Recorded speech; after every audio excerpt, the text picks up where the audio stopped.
jeudi en pleine forme parce que vous allez nous annoncer une bonne nouvelle. Normalement, vous savez, en journalisme, on annonce toujours que les trains qui déraillent. Et bien là, non, vous commencez par une bonne nouvelle. Bonjour, oui, Patrice. Une bonne nouvelle, effectivement, sur le front de l'emploi. Les intentions d'embauche sont au plus haut depuis le début du millénaire, depuis 2002 pour être précis.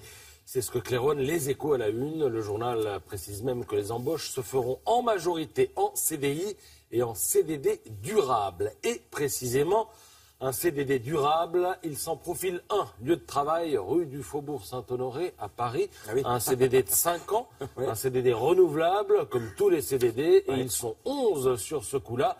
Et ces 11-là passent un nouvel entretien d'embauche ce soir à la télé sur France 2 avec David Pujadas et Léa Salamé. Durée de l'entretien, 1 quart d'heure, 10 minutes de questions-réponses et 5 minutes, ce qui conduit l'opinion à écrire que ça risque d'être l'occasion pour certains, une fois de plus, de faire montre d'un déni de réalité sur les questions économiques. Alors ces 5 minutes de carte blanche, on imagine que chaque candidat va les utiliser à son profit, évidemment, parce qu'ils n'ont pas tous les mêmes soucis. Les candidats. Macron doit, par exemple, se construire une stature, montrer qu'il fait président. C'est pour ça qu'il s'est montré hier à Nantes auprès d'un de ses soutiens, le ministre de la Défense, Le Drian, comme pour dire, le régalien, ça me connaît, comme pour convaincre l'électeur qui, au dernier moment, pourrait se sentir rassuré, par exemple, par Fillon.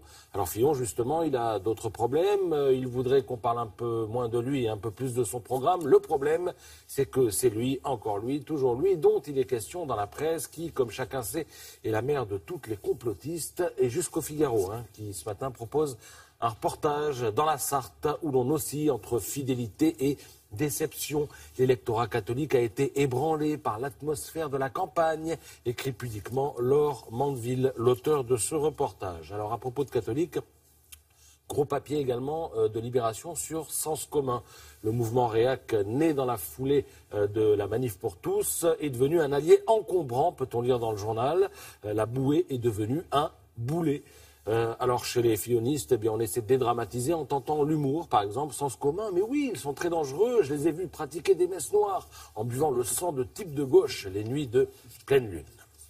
Alors à chacun ses problèmes, disions-nous, et à J-3, le problème de Le Pen et celui de Mélenchon, c'est le même.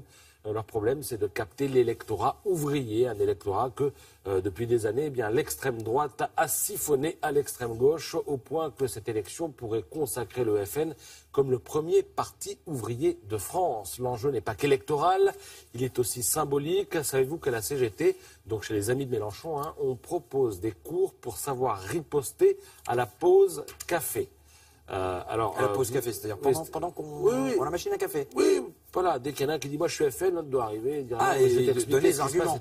Puis vous avez même des gars qui circulent dans toute la France et qui, par exemple, diffusent des films historiques sur le Front National, parce qu'avant, le Front National tenait un discours beaucoup moins ouvriériste qu'aujourd'hui. Ils distribuent aussi des fiches façon fact-checking, une proposition FN, une objection CGT. On rappelle le fact-checking, c'est ce sport. C'est effectivement la vérification des faits. C'est une traduction littérale de l'anglais. Alors, le fact-checking, ou cette fameuse vérification des faits, on n'en a plus que jamais besoin. Le fake news, les fausses informations, des anglicismes, voilà, fait actuellement un carton. Vous lirez dans les Échos que près d'un quart des contenus partagés sur les réseaux sociaux, si chers à l'aura du web, seraient faux ou alternatifs.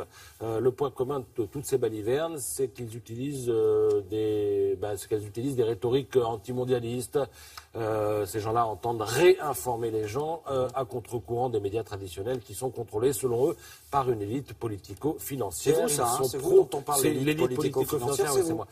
Ces gens-là sont pro ou anti-islam, révolutionnaires ou identitaires, anticléricaux ou catholiques, pro-ceci ou pro-cela, mais hélas, jamais pro tout court. Voilà, c'est le problème.